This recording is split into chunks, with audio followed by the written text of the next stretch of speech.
అందరికీ నమస్కారం అండి. మేరీ కృపాబాయ్ ఛానల్కి స్వాగతం, సుస్వాగతం. మరి నా పేరు మేరీ కృపాబాయ్, కథా రచయిత్రిని. ఇప్పటికీ 400 కథలు పైగా ప్రచురించబడ్డాయి వివిధ పత్రికల్లో. సో ప్రతిరోజు ఒక్కొక్క కథని మీ ముందు ఉంచుతున్నాను.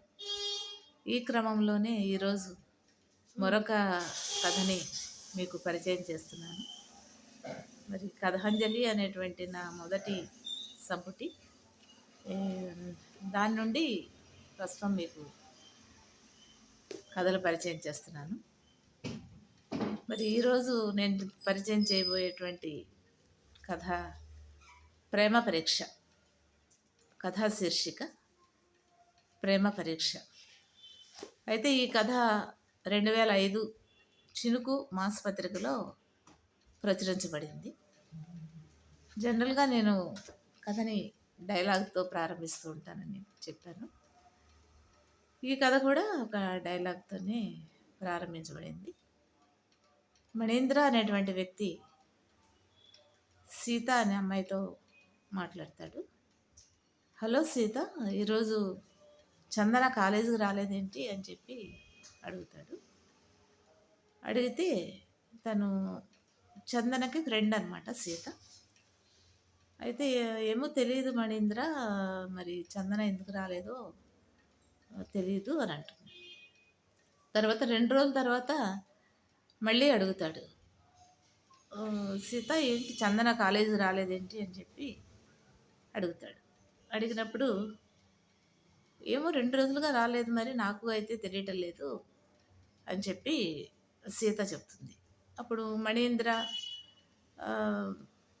బాధపడతాడనమాట. ఎందువల్ల రావట్లేదు, ఏంటి కాలేజీ రాకపోవడం, ఏమైంది, చందనకి ఏమైంది అని చెప్పేసి అనుకుంటూ ఉంటాడు. సీతకు ప్లీజ్ నువ్వు కొంచెం తెలుసుకో, ఎందుకు కాలేజీకి రావట్లేదో ఏంటో తెలుసుకో కొంచెం అని చెప్పి, అంటే ఆల్రెడీ నేను తెలుసుకున్నాను, నేనే తెలుసుకున్నాను అని చెప్పి అంటది. అయితే ఏంటి విషయం అని చెప్పి అంటాడు. అంటే తనకి హెల్త్ బాగాలేదంట, అందువలన రావట్లేదు అని చెప్పి సీత చెప్తుంది. అయితే హెల్త్ బాగాలేదా, ఎందువలన బాగాలేదు, ఏంటి ప్రాబ్లం అని చెప్పి మణీంద్ర అడుగుతాడు. అడిగితే తనకి హార్ట్ ప్రాబ్లం ఉందంట, ఈ మధ్యనే బయటపడిందంట, నాకు కూడా నిన్ననే తెలిసింది. అయితే తనకి హార్ట్ ప్రాబ్లం ఉంది, అందుకే రాలేదు, బహుశా ఇక కాలేజీకి రాదేమో అని చెప్పి అంటుంది తను సీత. అనేసరికి మణీంద్రలో ఫీలింగ్స్ని తను చెక్ చేస్తుంది. అయితే మణీంద్రలో ఎటువంటి ఫీలింగ్స్ ఏమీ ఉండవు, తనకు అర్థం కాదు ఆ ఫీలింగ్స్, సీతకు అర్థం కాదు. ఇక్కడ సీత ఉద్దేశం ఏంటంటే వీళ్ళిద్దరూ ప్రేమికులు అనే విషయం అందరికీ తెలుసు. మణీంద్ర చందన అందరికీ, అంటే కాలేజీలో ప్రతి ఒక్కరికి తెలుసు. గోడలకి, చెట్లకి, చేవలకి, లైబ్రరీకి, పుస్తకాలకి, స్టూడెంట్స్కి, అధ్యాపకులకి, ప్రిన్సిపల్కి అందరికీ తెలుసు. మరి షాజహాన్ ముంతాజుల ప్రేమ ఎలాంటిదో వీళ్ళది కూడా అంతే అని అందరూ అనుకుంటుంటారు. ఇటువంటి నేపథ్యంలో సీత అయితే మాత్రం నమ్మదు. సీతకి ఇటువంటి నమ్మకాలు చాలా తక్కువ. తను ఏమనుకుంటుందంటే మగవాళ్ళు ఇంతేలే, ఏదో ప్రేమ అంటారు, దోమ అంటారు, ఏదో కొన్ని రోజులు అలాగా గడుపుతారు, తర్వాత క్విట్ అయిపోతారు, ఇలాంటివి ఎన్నో చూశాను అని చెప్పి మణీంద్ర మీద ఉండేటువంటి అనుమానము, అటువంటి పరిస్థితిలో ఉంటుంది సీత. అలా ఉంటూ నమ్మదన్నమాట. నమ్మకపోతే సరే అనేసి ఇలాగా చెప్తుంది. చెప్తే అలాగా అని చెప్పి అంటాడు మణీంద్ర. కానీ అతని ఫీలింగ్స్ ఇతను గమనించడం కొంచెం కష్టంగా ఉంటుంది అన్నమాట, సీత గమనించడం. అలా గడుస్తూ ఉంటుంది. మణీంద్ర కాలేజీకి వస్తాడు, వెళతాడు, సీత కాలేజీకి వస్తుంది, వెళుతుంది, చందన అయితే రావట్లేదు. ఇలా జరుగుతూ ఉంటుంది. అలా జరుగుతూ ఉన్నటువంటి నేపథ్యంలో మరి మధ్య మధ్యలో అడుగుతూ ఉంటాడు, సీత ఎలా ఉంది, చందనకి ఎలా ఉంది, ఏంటి పరిస్థితి అంటే ఏం బాగాలేదు, తనైతే చాలా కష్టం, తను జీవించడం చాలా కష్టం, మహా అయితే వారం 10 రోజుల కంటే ఎక్కువ తను బతకదన్నట్టుగా నాకు తెలుస్తుంది అని చెప్పి అంటుంది. ఓకే, అయితే ఓ పని చేయి, నువ్వు రేపు చిన్న హెల్ప్ చేయి నువ్వు. పార్క్‌కి చందనని తీసుకురా. నువ్వు తీసుకునిరా. నేను కూడా వస్తాను" అని చెప్పి అంటాడనమాట. అలాగే తీసుకొస్తాను. అంత నీరసంగా ఉంది కాబట్టి నేను హెల్ప్ తీసుకొని నేను తీసుకొస్తానని చెప్పి చెప్తుంది సీత. సో, అలాగా మరుసటి రోజు తను చందనని తీసుకొని పార్క్‌కి వస్తుంది. అప్పటికే మణీంద్ర అక్కడ ఉంటాడు. ఉండేసరికి వెంటనే మణీంద్ర అంటాడు, "చందన ఎలా ఉన్నావు? ఏంటి? నీకెలా ఉంది హెల్త్?" అని చెప్పి అడిగితే, "హెల్త్ అయితే బాలేదు. చాలా నీరసంగా ఉంది" అని చెప్పి చెప్తది చందన. ఒక్క నిమిషం ఆలోచిస్తాడు మణీంద్ర. ఆలోచించి అంటాడు, "చందన మరి మనం వెంటనే మనం వెంటనే పెళ్లి చేసుకోవాలి. వివాహం చేసుకోవాలి" అంటాడు. అప్పుడు సీత షాక్ తింటుంది. చందన షాక్ తింటుంది. "అదేంటి? నా హెల్త్ బాలేదని నేను చెప్తున్నాను కదా! పైగా నేను 2, 3 రోజులు, వారం రోజుల కంటే ఎక్కువ బతకనని చెప్పి డాక్టర్స్ కూడా చెప్పారు. ఇటువంటి పరిస్థితుల్లో నువ్వు ఆ నిర్ణయం తీసుకోవడం ఏంటి మణీంద్ర" అని అంటుంది చందన. లోపలైతే తనకెంతో సంతోషంగా ఉంటుంది. అయితే "అదేం కాదు. ఇప్పుడు నీకు నీకొచ్చిన ప్రాబ్లమ్ నీ హార్ట్‌కే గానీ నీ మనసుకేం ప్రాబ్లమ్ రాలేదు కదా! హార్ట్ అంటే అదంతా ఫిజికల్ విషయం అది.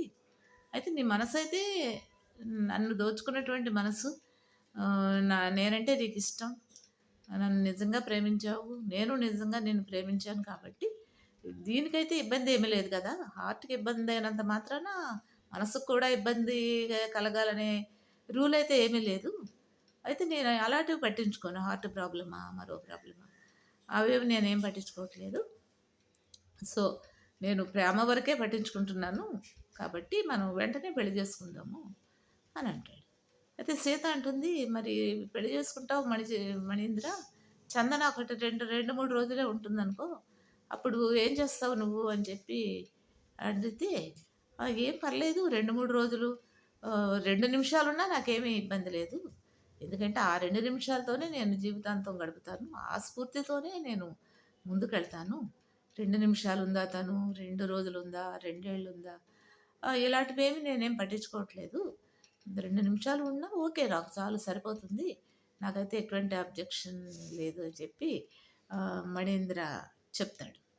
చెబితే సీత చాలా షాక్ తింటుంది. యాక్చువల్‌గా సీత క్యారెక్టర్‌లో తనకున్నటువంటి అనుమానం ఏంటంటే, సమాజంలో ఏవో ఏవో చూస్తుంది. మగవాళ్ళందరి మీద కూడా ఆమెకి సదభిప్రాయం లేదు.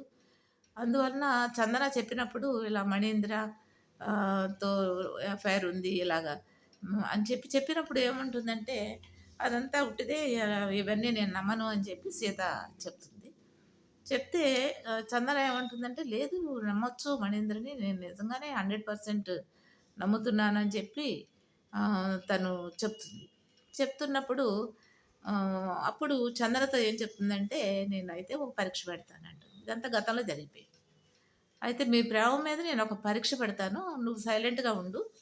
ఆ పరీక్షలో గనక మణీంద్ర పాస్ అవుతాడో లేదో చూద్దాము. మణీంద్ర పాస్ అవుతాడో, నేను పాస్ అవుతానో అనేది చెక్ చేద్దాం" అంటే, ఓకే అని చెప్పి చందన సహకరిస్తుందనమాట. అది అది గతంలో జరిగిన విషయం అది. సో, ప్రస్తుతం ఎట్లా అంటాడు మణీంద్ర. అలా అన్నప్పుడు సీత షాక్ తింటది. తన అభిప్రాయం అంతా కూడా తప్పని తెలుస్తది. తనకి మగవాళ్ళ మీద ఉన్న అభిప్రాయం అంతా కూడా కరెక్ట్ కాదు. ఎవరో ఒకళ్ళిద్దరు సొసైటీలో అట్లా ఉన్నంత మాత్రాన అది జనరల్‌గా మొత్తం మగ జాతి మొత్తానికి అప్లై చేయడం అనేది మాత్రం కరెక్ట్ కాదు అని చెప్పి తను అభిప్రాయాన్ని మార్చుకుంటుంది. మార్చుకుని మణీంద్ర వైపు చూస్తుంది.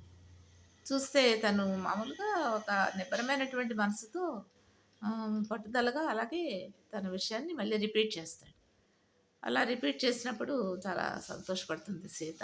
చందన అయితే మరింతగా హ్యాపీగా ఉంటుంది. అప్పుడు సీత ఏం చేస్తుందంటే, "మణీంద్ర నువ్వు నేను పెట్టిన పరీక్షలో నువ్వే గెలిచావు. అయితే నువ్వు పరీక్ష పాస్ అయ్యావు. ఆ పరీక్షలో నేనైతే ఓడిపోయాను. నిజానికి చందనకి ఎటువంటి హార్ట్ ప్రాబ్లం లేదు.